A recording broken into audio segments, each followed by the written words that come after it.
¿Qué tal? Soy José Díaz Balart y estas son las noticias de este martes en Digital. Noticias Telemundo Digital. Mortales inundaciones. El desbordamiento del río Tula en el estado mexicano de Hidalgo anega un hospital, dejando al menos 16 pacientes muertos y decenas de evacuados, entre ellos un bebé en una incubadora.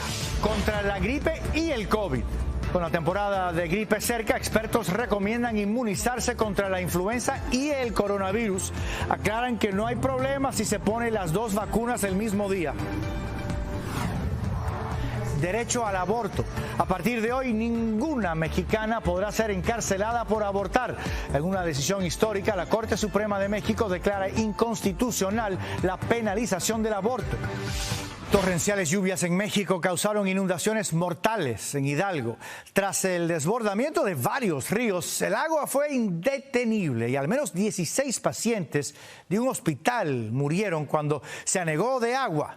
Isa Osorio se encuentra precisamente en Tula. Isa, buenas tardes. ¿Cómo se llevan a cabo los rescates? José, las calles de Tula Hidalgo continúan completamente inundadas y son los propios ciudadanos quienes están llevando a cabo los rescates, porque hasta ahora ni las autoridades estatales ni federales están brindando ayuda. Buena parte del hospital de Tula Hidalgo quedó bajo el agua.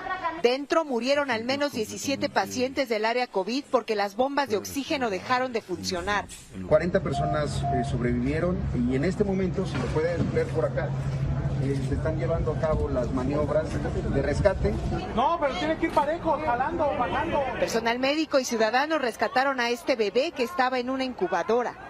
Casi todo el centro del municipio está bajo el agua por el desbordamiento de al menos 3 ríos. Hay casi 32,000 afectados.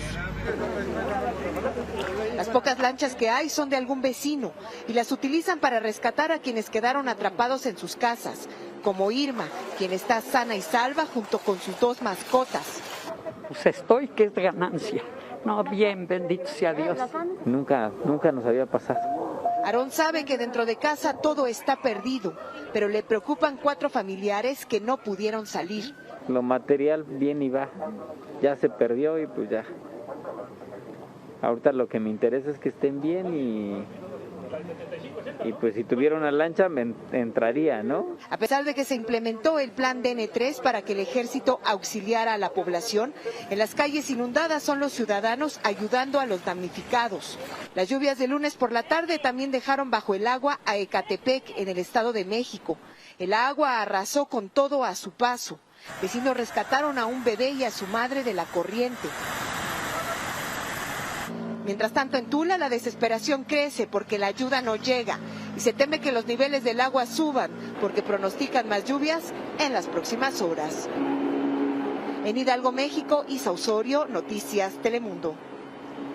Y en respuesta a las tragedias naturales aquí en Estados Unidos, el presidente Biden visitó hoy las zonas afectadas por las inundaciones de Ida en Nueva York y Nueva Jersey.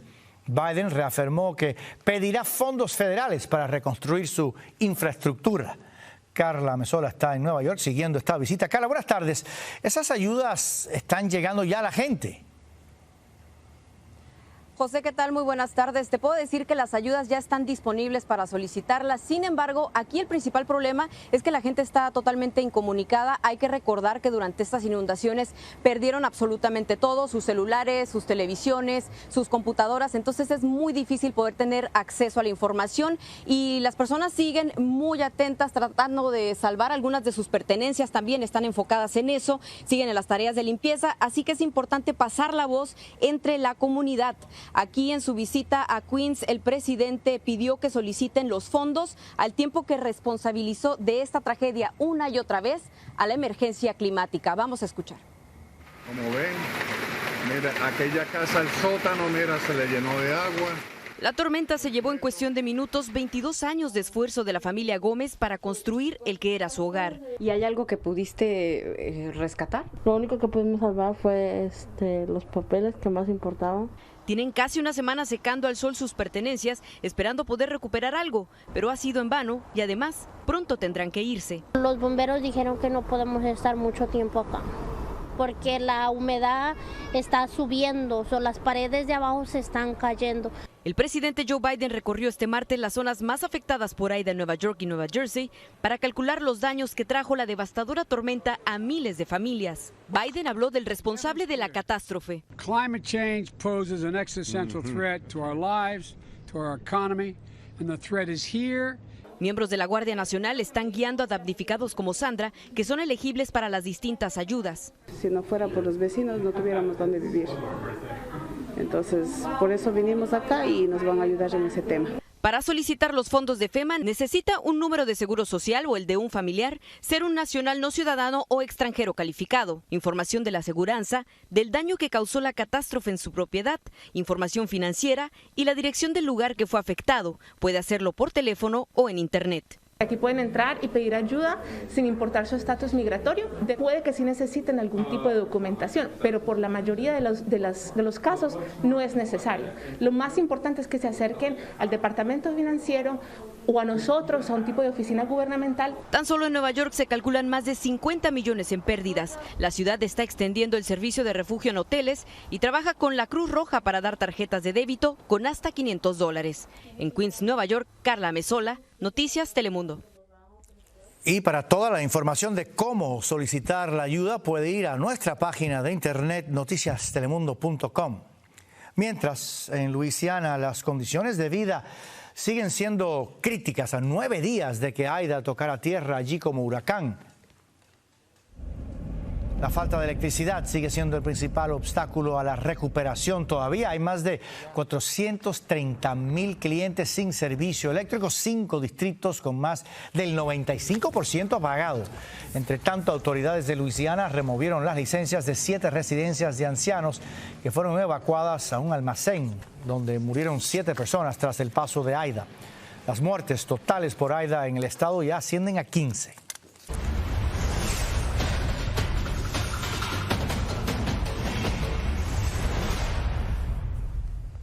El alza de casos de COVID-19 por la variante Delta sigue sintiéndose en los hospitales. Si bien las hospitalizaciones han bajado ligeramente en los últimos días, aún hay más de 100,000 personas ingresadas por COVID en el país, la gran mayoría sin vacunarse.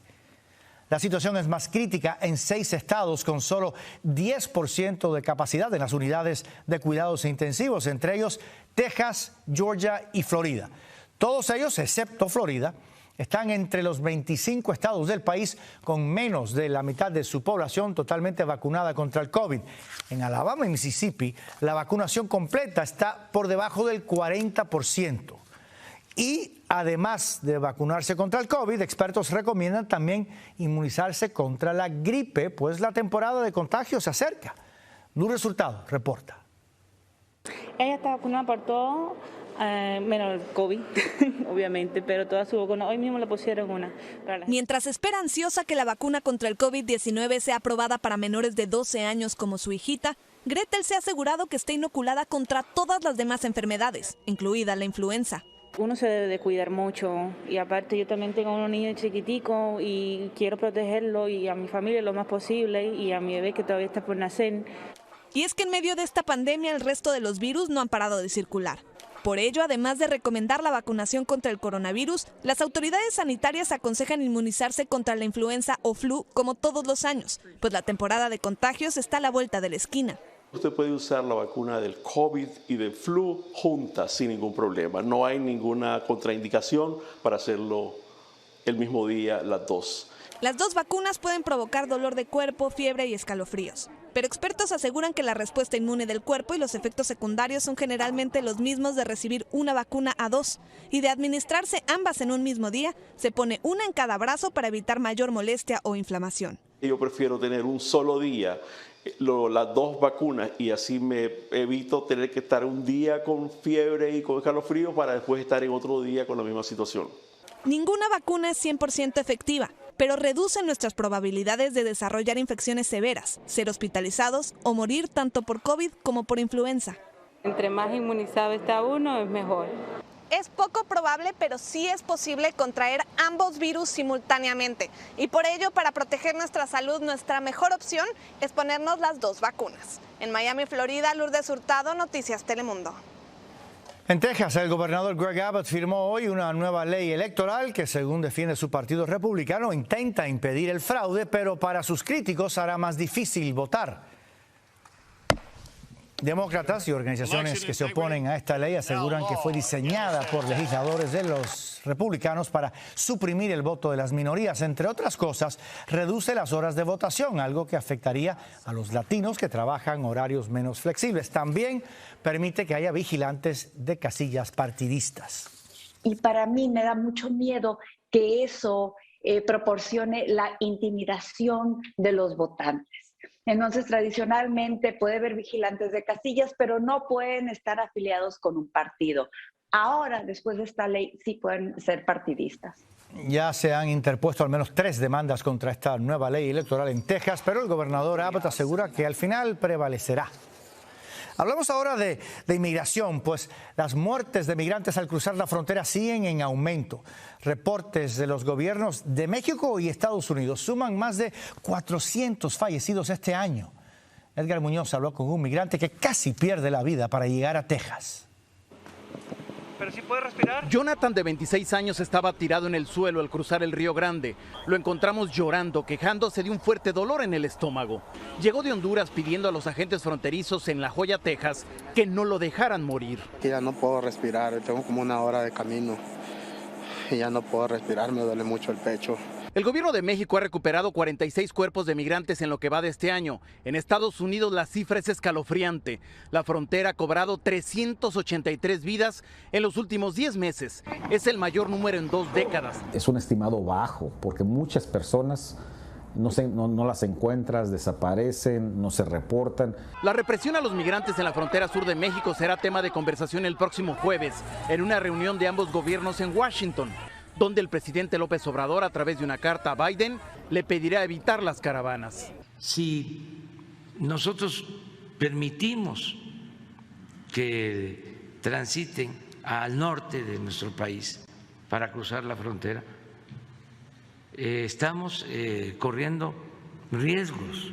En la frontera de México-Estados Unidos el peligro es constante. El jovencito David dice que vio a una mujer caerse del muro fronterizo. Y cuando volteamos a ver así para atrás, de presto la señora se desprendió. Y ya cuando cruzamos los agarró migración.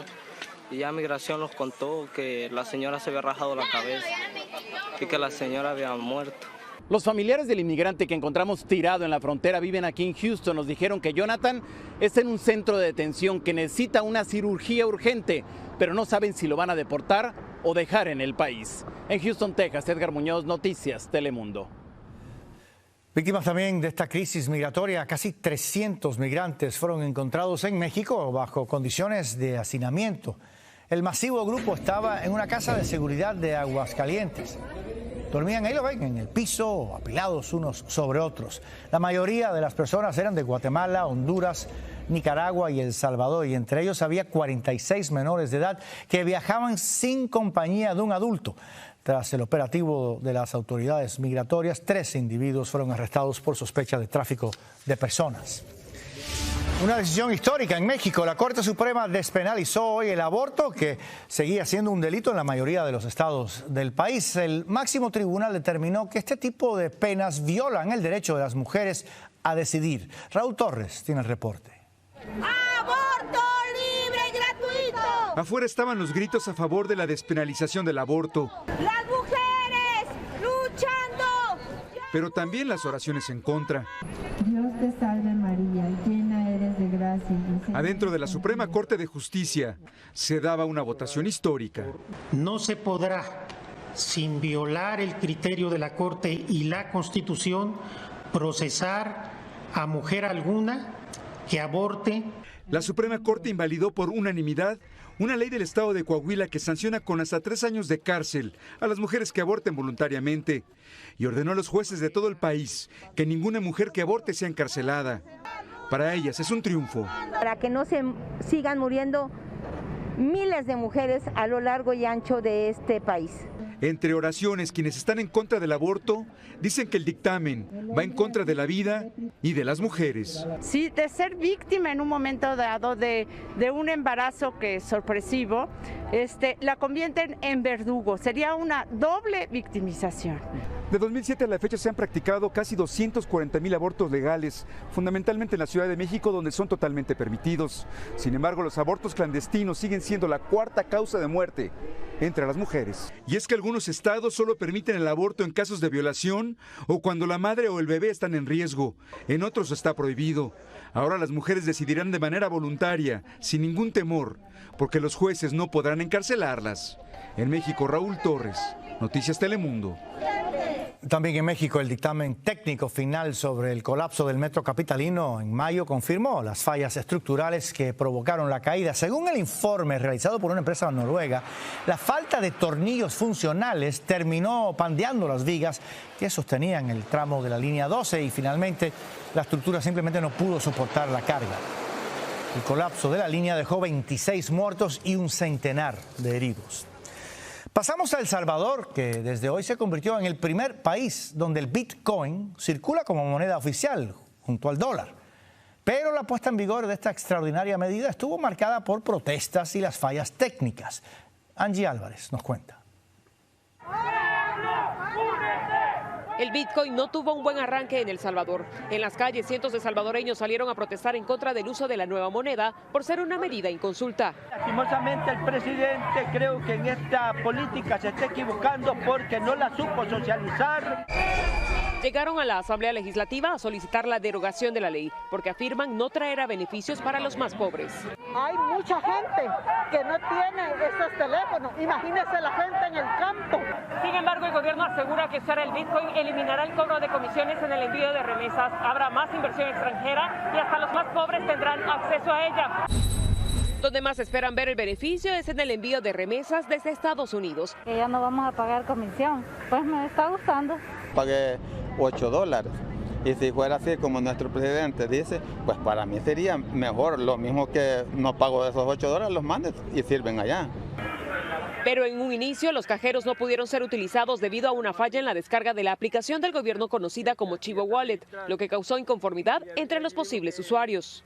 Pues creo que por ahí empezamos mal ya, ¿verdad? Pues me puse a pensar que podría ser algún boicot, ¿verdad? Usted sabe que hay oposición. El gobierno... Al frente de esos problemas estuvo el presidente Nayib Bukele, quien daba instrucciones vía Twitter sobre las posibles soluciones. También hay que esperar, lo están actualizando y eso es bien importante, solo que hay que tener un poco de paciencia. A pesar de los problemas técnicos, muchos salvadoreños comenzaron a consultar sobre el uso de la criptomoneda en los 50 centros de atención habilitados por el gobierno. Es bastante fácil, no es cosa del otro mundo. Pero aún el gobierno deberá superar los problemas técnicos. En San Salvador, El Salvador, Angie Álvarez, Noticias Telemundo. En Bolivia, un accidente de autobús dejó un saldo de más de 20 fallecidos. El vehículo se despeñó por un barranco cerca de Cochabamba, en el oeste del país, dejando también una decena de heridos. Entre ellos había 3 menores de edad que perdieron la vida. Síganos en nuestras redes sociales para más noticias y visite noticiastelemundo.com.